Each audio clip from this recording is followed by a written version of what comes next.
This is the story of a man named Stanley. Stanley worked for a company in a big building where he was employee number 427. Employee number 427's job was simple. He sat at his desk in room 427 and he pushed buttons on a keyboard. Orders came to him through a monitor on his desk, telling him what buttons to push, how long to push them, and in what order. This is what employee 427 did every day of every month of every year. And although others might have considered it soul-rending, Stanley relished every moment that the orders came in, as though he had been made exactly for this job. And Stanley was happy. And then one day, something very peculiar happened. Something that would forever change Stanley. Something he would never quite forget. He had been at his desk for nearly an hour when he realized that not one single order had arrived on the monitor for him to follow. No one had showed up to give him instructions, call a meeting, or even say hi. Never in all his years at the company had this happened, this complete isolation. Something was very clearly wrong. Shocked, frozen solid, Stanley found himself unable to move for the longest time. But as he came to his wits and regained his senses, he got up from his desk and stepped out of his office.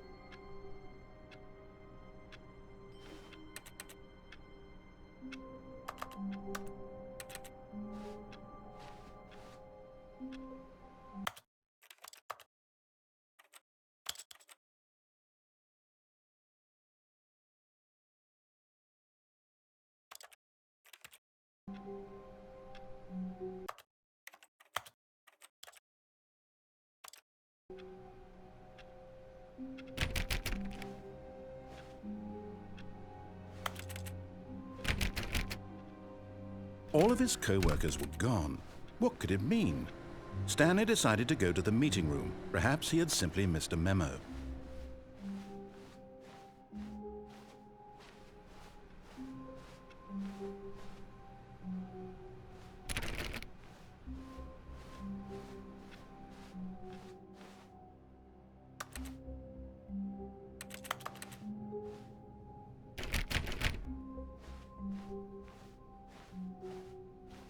When Stanley came to a set of 2 open doors, he entered the door on his left.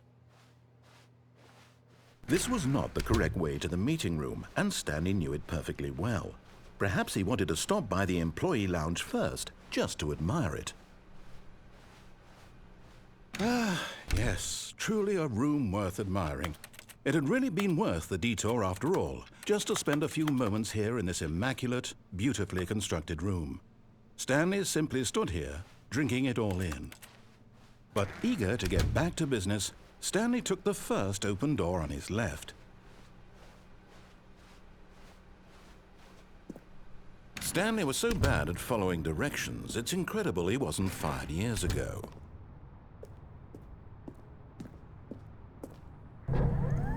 Look, Stanley, I think perhaps we've gotten off on the wrong foot here. I'm not your enemy, really, I'm not. I realize that investing your trust in someone else can be difficult, but the fact is that the story has been about nothing but you all this time. There's someone you've been neglecting, Stanley. Someone you've forgotten about. Please, stop trying to make every decision by yourself. Now, I'm not asking for me, I'm asking for her. This is it, Stanley. Your chance to redeem yourself, to put your work aside, to let her back into your life. She's been waiting.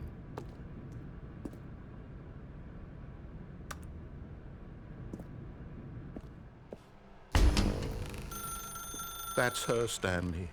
You need to be the one to do this.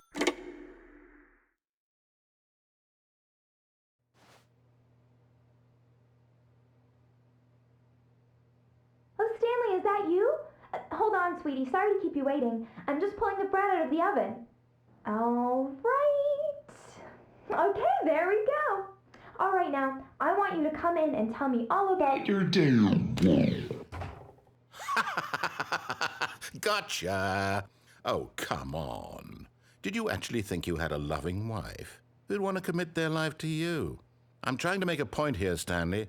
I'm trying to get you to see something. Come inside. Let me show you what's really going on here. This is a very sad story about the death of a man named Stanley. Stanley is quite a boring fellow. He has a job that demands nothing of him, and every button that he pushes is a reminder of the inconsequential nature of his existence. Look at him there, pushing buttons, doing exactly what he's told to do. Now he's pushing a button. Now he's eating lunch. Now he's going home. Now he's coming back to work. One might even feel sorry for him, except that he's chosen this life.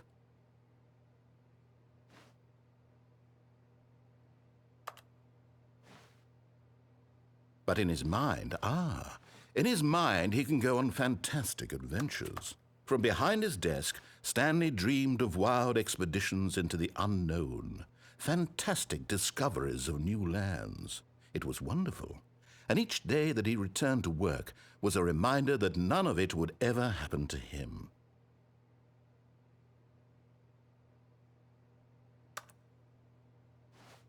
And so he began to fantasize about his own job. First, he imagined that one day while at work, he stepped up from his desk to realize that all of his co-workers, his boss, everyone in the building had suddenly vanished off the face of the earth. The thought excited him terribly. So he went further. He imagined that he came to 2 open doors and that he could go through either. At last, choice. It barely even mattered what lay behind each door. The mere thought that his decisions would mean something was almost too wonderful to behold. As he wandered through this fantasy world, he began to fill it with many possible paths and destinations. Down one path lay an enormous round room with monitors and mind controls. And down another was a yellow line that weaved in many directions, and down another was a game with a baby. And he called it the Stanley Parable. It was such a wonderful fantasy, and so in his head he relived it again, and then again, and again, over and over, wishing beyond hope that it would never end, that he might always feel this free. Surely there's an answer down some new path, mustn't there be? Perhaps if he played just one more time. But there is no answer. How could there possibly be? In reality, all he's doing is pushing the same buttons he always has. Nothing has changed. The longer he spends here, the more invested he gets, the more he forgets which life is the real one. And I'm trying to tell him this, that in this world he can never be anything but an observer, that as long as he remains here, he's slowly killing himself. But he won't listen to me. He won't stop. Here, watch this. Stanley, the next time the screen asks you to push a button, do not do it.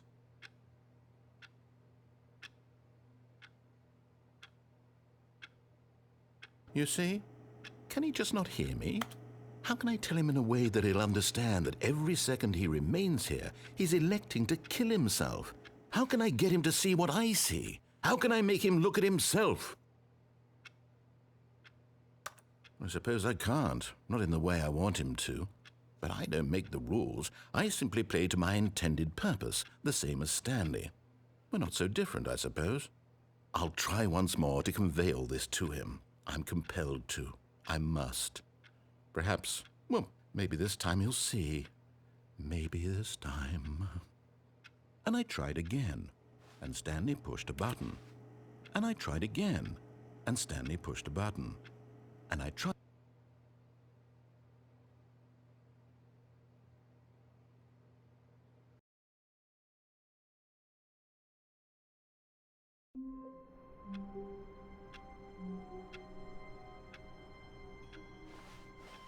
All of his co-workers were gone.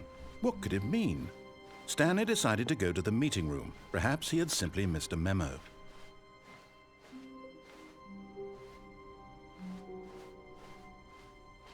When Stanley came to a set of 2 open doors, he entered the door on his left.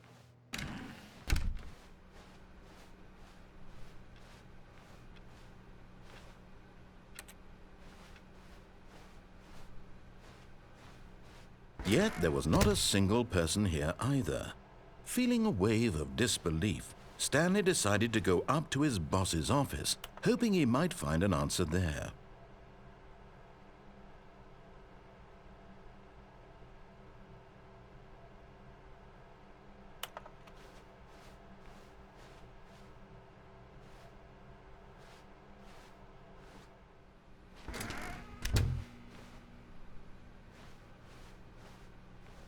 Coming to a staircase, Stanley walked upstairs to his boss's office.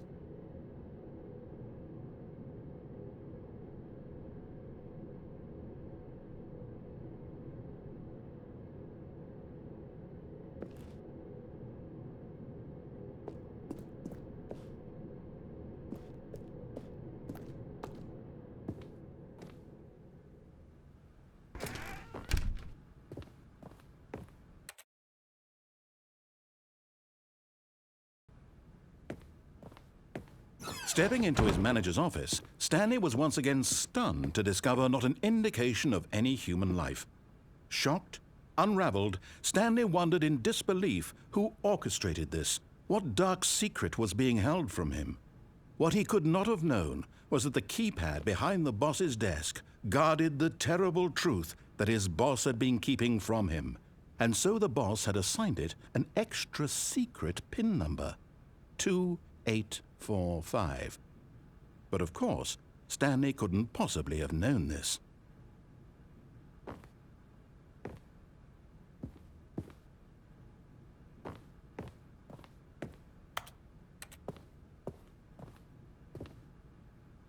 Stanley just sat around twiddling his thumbs. Trying to input anything on the device was useless, yet incredibly, by simply pushing random buttons on the keypad, Stanley happened to input the correct code by sheer luck. Amazing! He stepped into the newly opened passageway.